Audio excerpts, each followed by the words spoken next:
Est-ce que... Alors, la question, c'était un jour de repos indispensable ou sport 7 jours sur 7. Alors, encore une fois, ça dépend quel métabolisme tu es. Ça dépend on va dire quel type de personne tu es. On peut pas faire une généralité. Faut que je vois, en fait. Il y a des personnes, je vais leur donner du sport tous les jours et c'est indispensable pour eux parce que sinon ils ont un système lymphatique, c'est la catastrophe. Et il y a d'autres personnes, ils ont un système nerveux qui est trop élevé et du coup on va réduire le sport. Et on va donner d'autres types aussi de sport. Et il y a pas un sport qui est bon, il y a plein de sports qui seront bons pour différents profils.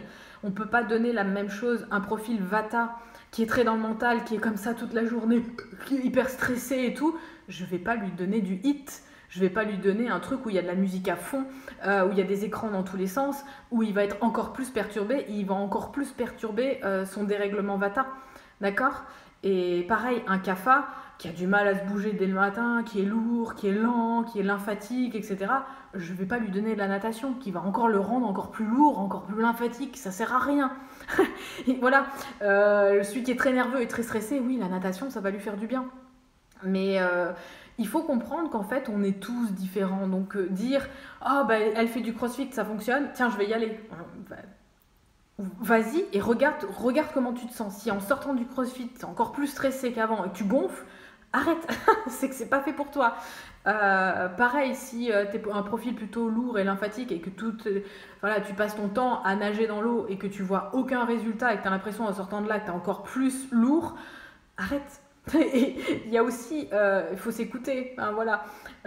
Au-delà du fait de comprendre comment son corps fonctionne, il y a aussi des signaux qui peuvent être envoyés. Bon, j'ai conscience qu'il y a beaucoup de personnes qui n'écoutent plus leurs signaux parce que du coup, ils sont complètement déconnectés et on ne sait plus s'écouter. Puis on est tellement en train de lire plein de trucs à droite, à gauche pour comprendre. Attends, ah non, mais je vais faire ça, et puis je vais faire ça. Et puis, l'autre, il a dit qu'il fallait manger ça. Attends, je vais manger ça. Ah non, mais lui, il a dit que c'était pas bien. Alors, attends, je vais plutôt faire ça. Et en fait, on se paume. Alors, combien de personnes j'ai accompagnées qui étaient complètement, qui n'arrivaient même plus à penser par elles-mêmes, en fait. Elles ont tellement d'informations que du coup, au final, je sais même plus qui je suis et de quoi j'ai besoin. D'accord? Donc c'est vraiment revenir à soi aussi, revenir à qui je suis, quel est mon dérèglement à l'instant T et qu'est-ce que je fais pour soigner mon dérèglement qui est là maintenant à l'instant T. Voilà. Donc n'écoutez pas toutes les personnes qui vont vous dire des choses. Ah, ça c'est génial, fais ça, tu vas voir, j'ai eu des résultats de fou. Toi t'essayes, t'en as pas. Bon, tu dis, mais attends, c'est quoi l'histoire? Non, c'est qu'à ce moment-là, c'est peut-être pas le truc qui est bon pour toi. D'accord? Donc on est tous différents, je vous le dis tout le temps.